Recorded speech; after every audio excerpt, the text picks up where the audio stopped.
सारी जांच एजेंसियां आधुनिक तकनीक से लैस है। शेयरों के उधर उधर करने और शेयरों के जरिए पैसा बनाने की कोई भी जानकारी इस दौर में सरकार के पास जब तुरंत पहुंच जाती है तो फिर कोई चोरी कैसे कर सकता है? और अगर चोरी कर रहा है तो सारी जानकारी तो सरकार के पास ही है। और बीजेपी सरकार की एक केंद्रीय मंत्री तो लगातार प्रेस कॉन्फ्रेंस करके जब यह बता रही है कि हमने कितना रुपया कहां से कैसे बनाया और वह किस शेल कंपनी के जरिए बताया, उस शेल कंपनी के जरिए जो पैसा आता था हमारे किस खाते में गया, और इस देश में बैंकों में अगर खाते किसी के भी होते हैं तो वो जानकारी बैंकों को होती है, सेबी को भी होती है अगर वो शेयर मार्केट से जुड़ा है, और इस देश की जांच एजेंसियों को भी होती है। फिर छुपना क्या और छुपाना क्या? दरअसल ये उस सवाल जवाब का मजमून है जिसमें पहली बार ईडी उलझ कर रह गई। क्या वाकई ईडी जिन 50 से ज्यादा सवालों को लेकर आज राहुल गांधी को सामने बैठा चुकी थी, उसमें उसे हर सवाल को कई तरीके से कहने की जरूरत पड़ी?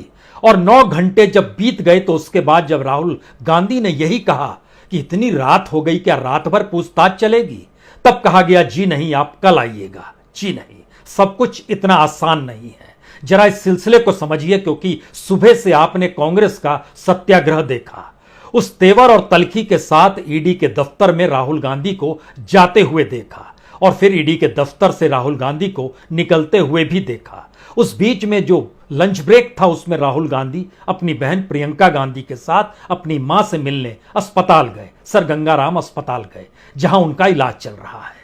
लेकिन पूछताछ के सिलसिले में पहली बार राहुल गांधी ने अपने तौर पर कुछ सवालों को उठाया। क्या वाकई इस देश के भीतर में जो आरोप हम पर लगाए जा रहे हैं वैसी कोई कार्रवाई कर सकता है क्या, जबकि सारी एजेंसियां हाई टेक्नोलॉजी से लैस है?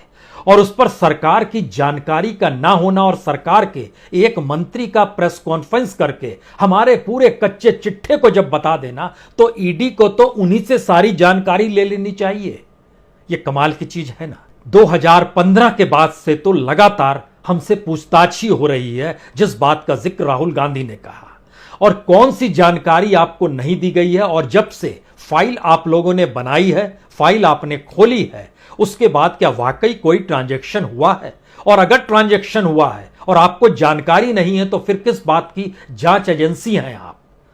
यानी सारे सवालों के जवाब सवाल देने वालों के हिस्से में रख के राहुल गांधी ये पूछ रहे थे कि ऐसी कौन सी चीज है जो आपको पकड़ में नहीं आती है और वो हमारे बताने पर पकड़ में आ जाएगी।